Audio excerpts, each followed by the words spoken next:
देशाचे पंतप्रधान नरेंद्र मोदी हे उद्या सोलापूरच्या दौऱ्यावरती येत आहेत। कष्टकरी आणि कामगारांसाठी पंतप्रधान यांच्या हस्ते जे लोकार्पण सोहळा जो आहे तो घरांचा होणार आहे। जवळपास 15,000 घरं जे ते कष्टकऱ्यांना दिली जाणार आहेत आणि त्यांचं स्वागत जे ते अस्सल सोलापुरी पद्धतीने करण्यात येणार आहे। सोलापूरची ओळख असलेली चादर असेल, टॉवेल असेल, विशेष म्हणजे हातमागावर तयार करण्यात आलेली नक्षीदार अशी शॉल असेल, हे सगळे भेटवस्तू देऊन जे ते पंतप्रधानांचं स्वागत करण्यात येणार आहे। आणि विशेष म्हणजे मानाचा फेटा देखील पंतप्रधानांना देणार आहेत। माझे आमदार नरसय्या आडम मास्तर आपल्यासोबत आहेत। मास्तर, तुम्ही अनेक वर्ष कष्टकऱ्यांसाठी काम केलात, या सगळ्या लोकांसाठी चादर बनवणार आणि हातांसाठी तुम्ही झटलात आणि त्याच भेटवस्तू आज पंतप्रधान देणार आहेत। काय काय भेटवस्तू देणार आहे पंतप्रधान?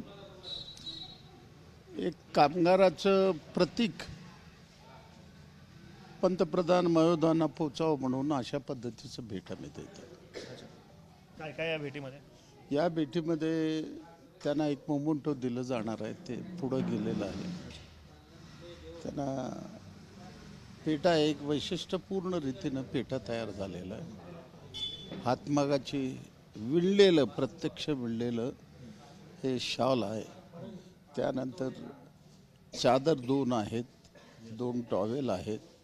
खास सोलापूरच्या कामगाराचं कष्टाचं प्रतीक त्यांच्या पुढं जावं आणि त्यांचे प्रश्नाचं त्यांनी समजून घेऊन निकाल द्यावा, अशा पद्धतीची अपेक्षा आहे। खरं दक्षिण भारताचं मँचेस्टर म्हणून सोलापूरची ओळख होती, मात्र मिल बंद पडल्यानंतर हळूहळू जे ते हातमाग असेल, चादरीचं काम जे ते अनेक संकटं त्याच्यावरती आलेली आहेत।